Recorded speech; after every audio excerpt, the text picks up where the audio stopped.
But meanwhile, we want to focus what's happening in Baltimore at this hour, of course, highlights the tensions between the police and the citizens there. We saw all the riots and the protests unfolding there. Now in New York City, once again, another brutal shooting of a police officer here yesterday evening in Queens, New York. Right, two plainclothes police officers were sitting in their unmarked car in Queens. And are we going to One officer who was shot, right? One officer was shot, but two of them were in their unmarked car, and they stop a suspect who apparently was carrying a gun, and he was tugging at his waistband. So they go and approach him, and that's when Officer Brian Moore was hit in the head by the suspect, firing several shots into his head. The 25-year-old is now in stable condition, we're told. He went through surgery, was put into a medically induced coma, we're told, to relieve pressure on his brain. And the suspect, Demetrius Blackwell, is charged with attempted murder, criminal possession of a weapon, and assault. Those charges coming this morning. He has an extensive criminal history, we're told.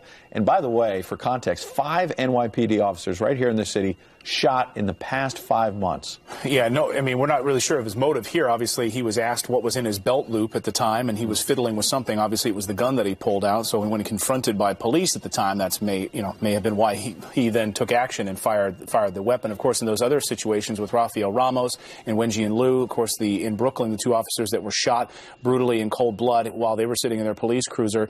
They, of course, we saw the social media posts ahead of time by the suspect at the time saying he was getting revenge for Michael Brown's shooting, and then he fled into the subway where he took his own life. That's right. Well, you wonder where the outrage is. You see everything that's going on in Baltimore with the unrest, the riots, the arsonists, the looting, and you don't wish that upon any community, and certainly none of us are advocating that when a police officer is murdered. But, I mean, where is the outrage? We had Dr. Ben Carson on the program earlier. He's expected to announce his run for the White House tomorrow, but he was speaking on this issue. Let's take a listen. We need to be just as outraged when a police officer is killed as we are when a citizen is killed. Police officers are very important. What if they weren't there? People would come in your house. They'd say, I want this TV. They said, better still, you get out. I'm taking your house. It would be total chaos. They're the only thing between us and total chaos.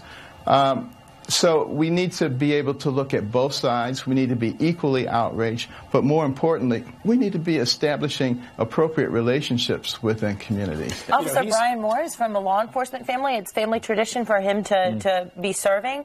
And, these officers, they put their lives on the line every single day. They go to these crime-ridden neighborhoods, drug-infested, and then this happens, and it's a family's worst nightmare. Well, Dr. Ben Carson also came to the defense of Marilyn Mosby yesterday, the prosecutor in Baltimore, saying that he thought that her responses were swift and needed for this community because it was descending into chaos. So he supported her swift call to judgment. I'm not entirely sure that he supported her politically charged comments, but the fact that she came out so swiftly in that. But there is some new information this morning that the Daily Caller has found from back in October. So is this a double standard here? Back in October at Tuskegee University, she gave a speech in which she said it's been 78 days since Michael Brown was shot in the street by a police officer. It's been 101 days since Eric Garner was choked to death in New York by a police officer, and 54 days since the New York City medical examiner ruled that incident a homicide. Neither has resulted in an indictment. And in the case of Ferguson, there was no indictment because in the end, the officer, Darren Wilson, was exonerated, that it was not murder. It was still a tragedy, of course, that Michael Brown was killed.